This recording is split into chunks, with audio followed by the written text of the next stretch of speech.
Good morning from the boardroom. This is Greg Taylor again at Simmons Realtors, and just wanted to walk you through how we recently priced out a commercial property. So first and foremost, if you ever need my business phone number, it's 966-REAL, which is 7325. So 966-7325, or you could always call my cell phone. They're both connected, 502-599-1700. But what we were looking at with a property over in southern Indiana is that the insurance replacement cost for the property is based off of what the owner of the property and the insurance thinks that the replacement value is, right?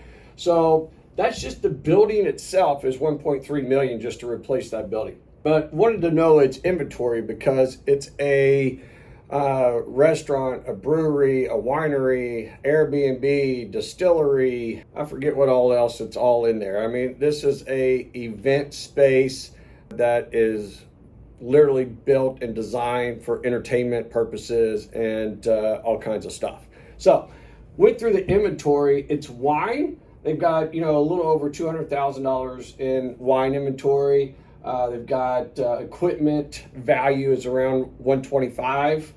It's spirits. They've got about 100,000 in spirits inventory. That equipment's around 75. Beer, which is $20,000 worth of inventory and a little over 500,000 in equipment cost.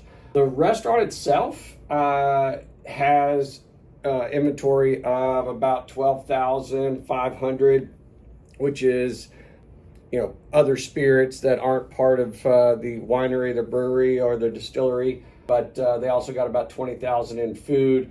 But the equipment for the restaurant's another 500,000. So if I add all that up, that puts me at 1.2 million. What I'm missing is the value of the land. We haven't talked about that. And I have not discussed the Airbnb property, which is a separate property, building, income, assets, all that kind of stuff. But if I take in all of the inventory, that's about $350,000 worth of inventory. See, what else did I do over here? So I added up the replacement cost. I added up the income, because the income so far for this year is about 1.45 million. Took the equipment, if I'm not mistaken, it's the equipment and everything put together is 1.2, 350. Estimating the land at $500,000 and Airbnb at another $500,000. So $1 million there. So that puts me at a listing price roughly about $5 million. If I take all of that into consideration, that is how we're going to get to the listing price. As we come in, I'm not going to necessarily say the back door, but we have to justify what the value of the property is based on the income that it is producing and the material that it's providing, so on and so forth. So that's just an example. In the way that we sell a property: contract for deed, purchase contract, rent to lease, assumable, personal note, mortgage, quick claim, owner financing, subject to a land trust. There's all kinds of ways of doing this. Again, Greg Taylor, Simmons Realtors. If you need me, 966-REAL.